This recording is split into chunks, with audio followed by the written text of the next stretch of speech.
ചിന്ത ഈ പ്രസംഗിക്കുമ്പോൾ ഞങ്ങൾക്കും സംസാരിക്കുമ്പോൾ തന്നെ നമുക്ക് നേരിടേണ്ടി വരുന്ന ഒരു വലിയ പ്രോബ്ലം എന്നാന്ന് ചോദിച്ചു കഴിഞ്ഞാൽ, കഴിഞ്ഞ കാലങ്ങളിൽ നിന്ന് വ്യത്യസ്തമായിട്ട് നമുക്ക് ഈ ബൈബിളിൻ്റെ ഒരു അടിസ്ഥാനപരമായ അറിവ് നമ്മുടെ കുഞ്ഞുങ്ങൾക്കില്ല എന്ന് എനിക്ക് തോന്നിയിട്ടുണ്ട്. കുഞ്ഞുങ്ങളൊന്നും കുറ്റം പറയേണ്ട കാര്യമില്ല, വലിയവർക്കും കുറവാണ്. പിന്നെ കുഞ്ഞുങ്ങളെ എല്ലാം കുറ്റം പറയാൻ പറ്റുള്ളൂ. വലിയവരെ കുറ്റം പറഞ്ഞു കഴിഞ്ഞാൽ പിന്നെ അത് വളരെ പ്രശ്നമാകുമല്ലോ. അതുകൊണ്ട് ഞാൻ നിങ്ങളെ അങ്ങ് കുറ്റം പറയുക, നിങ്ങൾ എന്നോടങ്ങ് ക്ഷമിക്കണം, അല്ലെങ്കിൽ സഹിക്കണം. ഞാൻ എൻ്റെ ചിന്ത 89 മറ്റോ ഒരു പെന്തക്കോസ്തിൽ ജനിച്ചു വളർന്ന ഒരു പയ്യനോട് ഇങ്ങനെ സംസാരിച്ചുകൊണ്ടിരുന്ന കൂട്ടത്തിൽ അവൻ എന്നോടൊരു ചോദ്യം ചോദിച്ചു. അപ്പം അങ്ങളെ മോശയാണോ നോഹയാണോ ആദ്യം ഉണ്ടായിരുന്നത്? അപ്പം ഞാൻ ചിന്തിച്ചടാ, ഇത് കൊള്ളാമല്ലോ. ഇവനോട് ബാക്കിയുള്ള കാര്യങ്ങളൊക്കെ നമ്മൾ വലിയ വലിയ കാര്യമൊക്കെ പറയാൻ നോക്കുമ്പോൾ ആണ് മനസ്സിലാക്കുന്നത് വളരെ ബേസിക് ആയിട്ടുള്ള കാര്യങ്ങളിൽ തന്നെ എന്താണ് നമ്മളുടെ അറിവ്, വേദപുസ്തകത്തിൻ്റെ അറിവ് വളരെ കുറവായിട്ട് വരുന്ന ഒരു സാഹചര്യം. എന്നാൽ ആ പ്രയാസം അങ്ങ് മാറിയത് ഈ അടുത്ത സമയത്ത് ഞാൻ വേറൊരു പയ്യനുമായിട്ട് സംസാരിച്ചപ്പോൾ, അവനെ പയ്യനെന്ന് വിളിക്കാൻ പറ്റത്തില്ല, കാര്യം 10-32 വയസ്സുണ്ട്, 2 പിള്ളേരുടെ അപ്പനാണ്. പിന്നെ ഞാൻ എൻ്റെ പ്രായം വെച്ചങ്ങ് പറയുന്നുള്ളതേ ഉള്ളൂ. പെന്തക്കോസ്തി ജനിച്ചു വളർന്നതാണ്. ആ വീട്ടിൽ വായിച്ചു പ്രാർത്ഥന, നമ്മുടെ ഒരു ഭാഷയുണ്ടല്ലോ അല്ലേ, വായിച്ചു പ്രാർത്ഥനയൊക്കെ ഉള്ള വീടാണ്, അല്ലാതെ ഒരു ഉഴപ്പ് വീടൊന്നുമല്ല. നല്ല കുടുംബ പശ്ചാത്തലത്തിലുള്ള ഒരു ആള്. അവനോട് ഞാനിങ്ങനെ സംസാരിച്ചുകൊണ്ടിരുന്ന കൂട്ടത്തിൽ അവൻ എന്നോട് പറയുകയാണ്, അല്ല അപ്പം ഈ മഗ്ദലന മറിയം അല്ലയോ യേശുവിൻ്റെ അമ്മ? ഞാൻ ഇത്ര നാൾ ചിന്തിച്ചിരുന്നത് മഗ്ദലന മറിയോ യേശുവിൻ്റെ അമ്മ എന്നാണ്. അപ്പോഴാണ് എനിക്ക് മറ്റേ പ്രയാസം ഒന്ന് മാറിയത്. ഏത് അബ്രഹാമാണോ നോഹയാണോ ആദ്യം ഉണ്ടായതെന്ന് ചോദിച്ച പ്രയാസം മാറിയത് ഈ ഒരു ചോദ്യം കേട്ടപ്പോഴാണ്.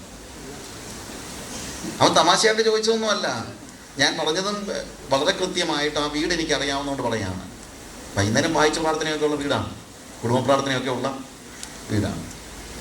പക്ഷേ കുടുംബ പ്രാർത്ഥനകളിലും മറ്റും പലപ്പോഴും നമ്മൾ ചെയ്യുന്ന ഒരു കാര്യം എന്ന് പറയുന്നത്, ഒന്നാമത്തെ കാര്യം വളരെ ക്ഷീണിച്ച് എല്ലാ പരിപാടിയും കഴിഞ്ഞിട്ട് കണ്ണുമൊക്കെ തുടച്ച് പാട്ട് പാടറി എന്നൊക്കെ പറഞ്ഞുകൊണ്ട് അച്ചായം വിളിക്കുമ്പോഴാണ് നമ്മൾ അവിടുന്ന് ഇവിടുന്നൊക്കെ പിള്ളേരൊക്കെ വന്നിരുന്ന് ഏതെങ്കിലും ഒരു വേദഭാഗം വായിച്ചില്ലെങ്കിലായി സമയക്കുറവ് കൊണ്ട് വളരെ ചുരുക്കമായി പ്രാർത്ഥിച്ച് യോഗ അവസാനിപ്പിക്കുന്ന, അല്ലെങ്കിൽ എന്താണ് വൈകുന്നേരത്തെ പ്രാർത്ഥന അവസാനിപ്പിക്കുന്ന ഒരു സാഹചര്യത്തിൽ ഉപദേശത്തിൽ നിലനിൽക്കുക എന്ന് പറയുന്നതിനകത്ത് അർത്ഥമില്ലാത്ത ഒരു സാഹചര്യത്തിലേക്ക് വരും. എന്നാന്ന് ചോദിച്ചു കഴിഞ്ഞാൽ, ഉപദേശം എന്താണെന്ന് അറിഞ്ഞിട്ട് വേണമല്ലോ ഉപദേശത്തിൽ നിലനിൽക്കുക എന്ന് പറയും, അല്ലെങ്കിൽ വചനം അറിഞ്ഞിട്ട് വേണമല്ലോ, വചനം കേട്ടിട്ട് വേണമല്ലോ വചനത്തിൽ നിലനിൽക്കുക എന്ന് പറയും. അതുകൊണ്ട് ഈ കാലയളവിൽ വളരെ അത്യാവശ്യമായിരിക്കുന്നത് വചനത്തിന് പ്രാധാന്യം കൊടുക്കുന്ന ഉപദേശത്തിന്. ഞാൻ ഉപദേശത്തിൻ്റെ വ്യത്യാസം പറയാം. ഉപദേശം എന്നുള്ളത് കൊണ്ട് ഒരു ഡോഗ്മ അല്ല. ഡോഗ്മ എന്ന് പറഞ്ഞാൽ എന്താണ്? നമ്മുടെ ഒരു ഉപദേശ പ്രമാണം ഉണ്ടല്ലോ, പെന്തക്കോസ്ത് വിശ്വാസം അല്ലെ വിശ്വാസ പ്രമാണം എന്നൊക്കെ പറയുന്ന പോലെ, അങ്ങനെയുള്ള അതല്ല ഞാൻ ഉദ്ദേശിക്കുന്നത്. അത് ഞാൻ എന്താ വിശ്വസിക്കുന്നു എന്നുള്ളതിനെ കുറിച്ചുള്ള അറിവ്, കൂടുതലൊന്നുമല്ല. ഏറ്റവും കുറഞ്ഞത് I should know what I believe. അത്രയെങ്കിലും എന്താണ് നമ്മൾ വിശ്വസിക്കുന്നത്, അത്രയെങ്കിലും അറിയാൻ നമുക്ക് എല്ലാവർക്കും കഴിയണം. അതിൽ നിന്ന് കഴിയാതിരിക്കുന്നതിന് ഒരു പ്രധാന കാരണമായിട്ട് ഞാൻ മനസ്സിലാക്കുന്നത്, നമുക്ക് വേണ്ടത്ര പഠനങ്ങളില്ല എന്നുള്ളതാണ്. പഠനം എന്ന് പറഞ്ഞു കഴിഞ്ഞാൽ വലിയ വലിയ കാര്യങ്ങളൊന്നുമല്ല. എന്ന് പറഞ്ഞാലും കഴിഞ്ഞ നാളുകളിലൊക്കെ ഒത്തിരി ബൈബിൾ ക്ലാസ്സുകളുണ്ടായിരുന്നു. ബൈബിൾ ക്ലാസ് എന്ന് പറഞ്ഞു കഴിഞ്ഞാൽ സാധാരണ യോഗത്തിൻ്റെ മറ്റൊരു പതിപ്പായിട്ടുള്ളൊരു ബൈബിൾ ക്ലാസ് അല്ല ഞാൻ ഉദ്ദേശിക്കുന്നത്. എന്താണ്? തുടർമാനമായി വിഷയങ്ങൾ പഠിപ്പിക്കുന്നതായ ബൈബിൾ ക്ലാസ്. പണ്ട് കാലത്ത് പാസ്റ്റർ ടി ജി ഉമ്മൻ പോലെയുള്ള പ്രഗത്ഭരായ വേദപുസ്തക അധ്യാപകർ അതിനകത്ത് തന്നെ കോൺസെൻട്രേറ്റ് ചെയ്ത്, വേറെ ഒന്നും അവർ ശ്രദ്ധിക്കുന്നില്ല, അവർ വചനം പഠിപ്പിക്കുക എന്നുള്ള കാര്യത്തിൽ മാത്രം കോൺസെൻട്രേറ്റ് ചെയ്ത് 1 മാസം 2 മാസമൊക്കെ ഒരു സഭയിൽ പോയി താമസിച്ച് ബൈബിൾ ക്ലാസ് എടുക്കുമായിരുന്നു. ഇപ്പോൾ 2 മാസം ബൈബിൾ ക്ലാസ് എടുക്കുന്ന കാര്യത്തെക്കുറിച്ച് ഇന്നിപ്പം നമ്മൾ ആലോചിക്കുന്ന പോലും പറ്റത്തില്ല. 2 മാസം ബൈബിൾ ക്ലാസ് വെച്ചാൽ പഠിക്കാനും ആളെ കിട്ടത്തില്ല, എടുക്കാനും ആളെ കിട്ടത്തില്ല. എടുക്കാനും ആൾ വേണമല്ലോ. 2 മാസത്തേക്കുള്ള സ്റ്റോക്കുള്ള ആളുകൾ എവിടെയായിട്ടുള്ളത് അല്ലേ? ഇപ്പോൾ ഉപവാസ പ്രാർത്ഥനയാണ് ഏറ്റവും കൂടുതൽ ദിവസങ്ങൾ നടക്കുന്നത്. 40 ദിവസം വരെ ഉപവാസ പ്രാർത്ഥന നടക്കുന്നുണ്ട്. പക്ഷേ ഉപവാസ പ്രാർത്ഥനയ്ക്ക് ഇപ്പം വലിയ ചിലവാണ്. പണ്ടൊക്കെ ഉപവാസ പ്രാർത്ഥനയ്ക്ക് ചിലവൊന്നുമില്ലായിരുന്നു. ഇപ്പം ആളുകൾ പറയുന്നു ഉപവാസ പ്രാർത്ഥന നടത്താം, 40 ദിവസത്തെ ഉപവാസ പ്രാർത്ഥന നടത്തി ചിലർ പറയുന്നത് 25 ലക്ഷമായി, 20 ലക്ഷമായി, 10 ലക്ഷമായി എന്നൊക്കെയാണ്. എനിക്ക് മനസ്സിലാകാത്തൊരു കാര്യം, ഒരു ഉപവാസ പ്രാർത്ഥന നടത്താൻ എന്നാ ഇത്ര വലിയ ചിലവ്? മറ്റൊന്നുമല്ല, ഉപവാസ പ്രാർത്ഥനയ്ക്ക് നല്ല തീറ്റിയാണ്. വരുന്ന പാസ്റ്റർമാർക്ക് മാത്രമല്ല, വരുന്നവർക്കും പോകുന്നവർക്കും എല്ലാം ഭക്ഷണം കൊടുക്കുന്ന ഉപവാസ പ്രാർത്ഥന, പേര് ഉപവാസ പ്രാർത്ഥന. എന്നിട്ട് പിന്നെന്താ? പിന്നെ ഓരോ ദിവസവും 2 പേര് വരെയൊക്കെയാണ്. നേരത്തെ ഒരു ദിവസം ഒരാളായിരുന്നു പ്രസംഗിച്ചു, ഇപ്പം അതല്ല. ഒരു ദിവസം തന്നെ 40 ദിവസം ഉപവാസ പ്രാർത്ഥനയ്ക്ക് 80 പേരെയാണ് വിളിക്കുന്നത്.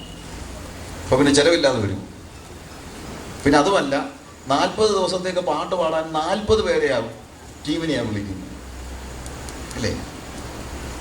ഇത് നമ്മളൊരു പെർഫോമൻസിലേക്കാണ് നീങ്ങിയിരിക്കുന്നത്, ഒരു പ്രോഗ്രാം.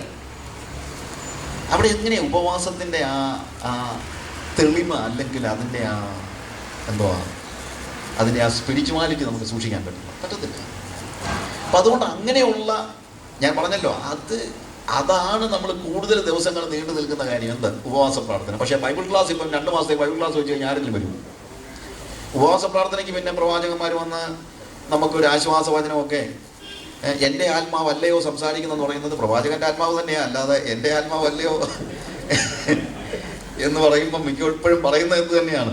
പ്രവാചകൻ്റെ മനസ്സിലിരിപ്പ് തന്നെ പറഞ്ഞിട്ട് എൻ്റെ ആത്മാവല്ലയോ പറയുന്നത്. കള്ളമൊന്നും പറയുന്നില്ല. എന്താ പറഞ്ഞത്? ഞാൻ പറയുമ്പോൾ കള്ളം പറഞ്ഞു, എൻ്റെ ആത്മാവാണ് പറയുന്നത്. അതൊക്കെ കേൾക്കാൻ നമുക്ക് സുഖമുണ്ട്, ആ സുഖത്തിന് വേണ്ടി നമ്മൾ പലപ്പോഴും പോകുന്നുണ്ട്. എന്നാൽ വചനത്തിൻ്റെ കേൾവിക്ക് വേണ്ടി പലപ്പോഴും നമ്മൾ എന്ത് ചെയ്യുന്നില്ല? സമയം സ്പെൻഡ് ചെയ്യുന്നില്ല. വചനം വായിക്കാനും നമ്മൾ സമയം സ്പെൻഡ് ചെയ്യുന്നില്ല. ഞാൻ ചിലപ്പം ആലോചിച്ചിട്ടുണ്ട്, ഈ സങ്കീർത്തനങ്ങൾ തുടങ്ങുന്നത് തന്നെ എങ്ങനെയാണ്? ദുഷ്ടന്മാരുടെ ആലോചന പ്രകാരം നടക്കാതെയും, പാപികളുടെ വഴിയിൽ നിൽക്കാതെയും, പരിഹാസികളുടെ ഇരിപ്പിടത്തിൽ ഇരിക്കാതെയും, യഹോവയുടെ ന്യായപ്രമാണത്തിൽ സന്തോഷിച്ച് അവൻ്റെ ന്യായപ്രമാണത്തെ രാപ്പകൽ ധ്യാനിക്കുന്ന മനുഷ്യൻ ഭാഗ്യവാൻ. രാപ്പകൽ ധ്യാനിക്കുന്ന പോയിട്ട് രാത്രിയിൽ ഒരു രാപ്പകൽ ദൈവവചനം ധ്യാനിക്കാന്നൊക്കെ പറഞ്ഞു കഴിഞ്ഞാൽ നമുക്ക് ആലോചിക്കാൻ പറ്റും. ഒന്ന് ആലോചിച്ച് ചോദിച്ചേ, അല്ലേ? നമുക്ക് എന്തുകൊണ്ട് വചനത്തെ ധ്യാനിക്കാൻ കഴിയുന്നില്ല? വായിക്കാൻ തന്നെ കഴിയുന്നില്ല, പിന്നെ ധ്യാനിക്കാൻ കഴിയും. എന്തുകൊണ്ട് കഴിയുന്നില്ല? അതിൻ്റെ ഉത്തരം അവിടെ തന്നെ ഉണ്ട്. കാരണം നമ്മൾ യഹോവയുടെ വചനത്തിൽ അല്ലെങ്കിൽ ന്യായപ്രമാണത്തിൽ സന്തോഷിക്കുന്നില്ല എന്നുള്ളതാണ്. സന്തോഷിക്കാത്തിടത്തോളം കാലം എന്ത് ചെയ്യാൻ പറ്റത്തില്ല? ധ്യാനിക്കാനൊന്നും പറ്റത്തൊന്നുമില്ല. ഇന്നിപ്പം ഒരു 5 അധ്യായം അടുപ്പിച്ച് ബൈബിൾ വായിക്കാൻ കപ്പാസിറ്റി ഉള്ളവർ വളരെ കുറവാണെന്ന് എൻ്റെ ചിന്ത. 5 ചാനൽ മാറി മാറി കാണാൻ കപ്പാസിറ്റി ഉള്ളവരുണ്ടെങ്കിലും 5 അധ്യായം വേദോസം വായിക്കാൻ കപ്പാസിറ്റി ഉള്ള ആളുകൾ വിശ്വാസികളിൽ വളരെ കുറവാണ്. അതിനു മുമ്പേ നമ്മൾ ഉറങ്ങിയിരിക്കും, അതിന് യാതൊരു സംശയമില്ല. നോവൽ വായിച്ചാൽ ഉറങ്ങത്തില്ല, TV കണ്ടാൽ ഉറങ്ങത്തില്ല, വർത്തമാനം പറഞ്ഞിരുന്നാൽ ഉറങ്ങത്തില്ല, ഫോൺ ചെയ്ത് എന്താണ് വല്ലവരുടെയും കുറ്റം പറഞ്ഞാൽ നമ്മൾ ഉറങ്ങത്തില്ല. പക്ഷേ വേദപുസ്തകം കയ്യിലെടുത്ത് കഴിഞ്ഞാൽ ഞാൻ ചിലപ്പോൾ ആലോചിച്ചിട്ടുണ്ട്, ഈ ഉറക്കമില്ല എന്ന് പറഞ്ഞ് വഴക്കുണ്ടാക്കുന്നവർക്ക് വേദപുസ്തകം എടുത്ത് കൊടുത്താൽ മതി. കുത്തിപ്പിടിച്ചിരുന്ന് ഒന്ന് കിടന്നുകൊണ്ട് വായിക്കാൻ പറഞ്ഞു കഴിഞ്ഞാൽ കൂളായിട്ട് നോക്കിക്കോളൂ. ഉറക്കഗുളിയും വേണ്ട, ഒന്നും വേണ്ട. എന്തുകൊണ്ട് നമുക്ക് വചനം ധ്യാനിക്കാൻ കഴിയുന്നില്ലെന്നുള്ളതിൻ്റെ ഉത്തരം അതിൽ സന്തോഷിക്കാൻ കഴിയുന്നില്ലെന്നുള്ളതാണ്. സന്തോഷിക്കാൻ കഴിയാത്തത് എന്താണെന്ന് ചോദിച്ചാൽ അതിന് ഉത്തരമുണ്ട്. ഒരു പുസ്തകം നമുക്ക് സന്തോഷിക്കാൻ കഴിയുന്ന, അല്ലെങ്കിൽ ഒരു ലെറ്റർ നമുക്ക് സന്തോഷിക്കാൻ കഴിയുന്നത് അത് നമുക്ക് എന്താണ് എന്നതിൻ്റെ അടിസ്ഥാനത്തിലാണ്. ഞാൻ ഈ ജേർണലിസം പഠിച്ച സമയത്ത് എനിക്ക് 2 പേപ്പർ ചെയ്യാനുണ്ടായിരുന്നു. ഒന്ന് constitution of India, 2 press laws. ഇത് 2 പഠിച്ചാലേ പറ്റും. കാര്യം ജേർണലിസത്തിൻ്റെ അവിഭാജ്യമായ 2 ഘടകങ്ങളാണ്. ഇത് 2 പഠിക്കണം.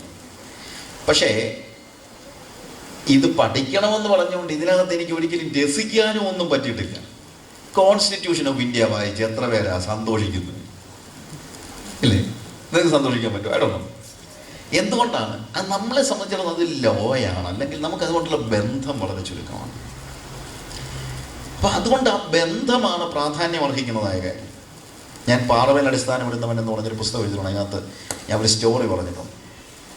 ആ സ്റ്റോറി മറ്റൊന്നുമല്ല, ഗൾഫിൽ ജോലി ചെയ്യുന്ന സുബൈർ എന്തും പേര് വാങ്ങിക്കോട്ടെ എന്ന് പറയുന്ന ഒരു വ്യക്തി, അയാളുടെ ഭാര്യ നാട്ടിലാണ്, സുഹിറ, ഒരു പേര് ഞാനങ്ങ് കൊടുത്തതാണ്. ഒരു കൊച്ചുമുണ്ട്. അപ്പോൾ ആഴ്ചയിൽ ഒരിക്കലും ഒരു കത്ത് ഈ സുബൈർ സുഹേറയ്ക്ക് എഴുതുന്നത് പോസ്റ്റ്മാൻ രാമൻകുട്ടി കൊണ്ടു കൊടുക്കും. ഈ കത്ത് വരുന്നതും എന്തോ കയ്യിലിരുന്നാലും വലിച്ചെറിഞ്ഞിട്ട് സുഹേറ പെട്ടെന്ന്